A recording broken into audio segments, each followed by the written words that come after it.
تلات أفكار مسمومة بتفكر فيهم وبتدمر بيهم حياتك. الجزء التالت: لو حصلت لي حاجة حلوة أكيد وراها مصيبة. أصل أنا ابن 60 في 70 وما استاهلش أي حاجة حلوة، وأي حاجة حلوة بتيجي دي مصيبة مصيبة.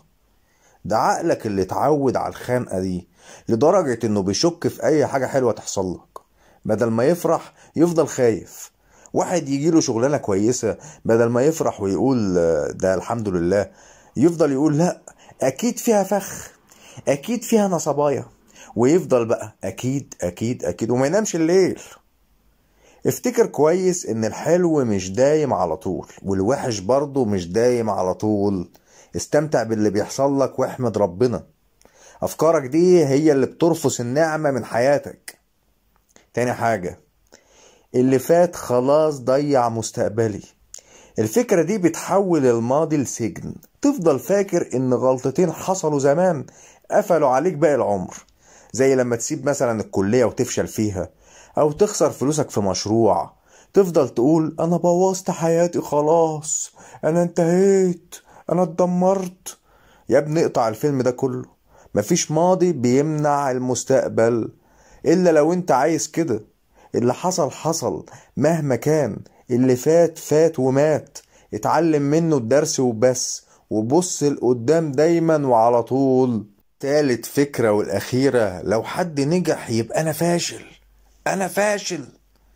دي فكرة مقارنة قاتلة. بتحس إن نجاح الناس بيقلل منك، مع إن مفيش علاقة أصلا، بس هو كده وخلاص. شغل بقى ايه، ابن خالتي جاب اعلى مني في الثانويه العامه يبقى انا فاشل. ما تحطش الناس مقياس لنجاحك، حط نفسك مقياس لنفسك. المقوله دي مهمه وركز فيها. تلاقي مثلا واحد صاحبك قناته على اليوتيوب ضربت واتشهر، بدل ما تفرح له تقول لا خلاص محدش هيشوفني انا بقى، قناتي هتفشل. طب ايه علاقه ده بده؟ الغي سباق المقارنات الوهمي اللي في دماغك ده. خلي منافستك الوحيدة هي منافستك مع نفسك. قارن بين نسختك امبارح ونسختك النهاردة، هو ده بس اللي مطلوب منك تعمله. انت عارف لما سألوا كريستيانو رونالدو، لما سألوه مين قدوتك او المنافس بتاعك او بتحب مين، عارف قال لهم ايه؟ قال لهم بكل ثقة كريستيانو رونالدو. اتكلم عن نفسه: انا بحب نفسي، انا قدوة نفسي، انا كل حاجة لنفسي. انا عايزك تبقى كده. ما تنساش لايك واشتراك وتصلي على سيدنا محمد في التعليقات.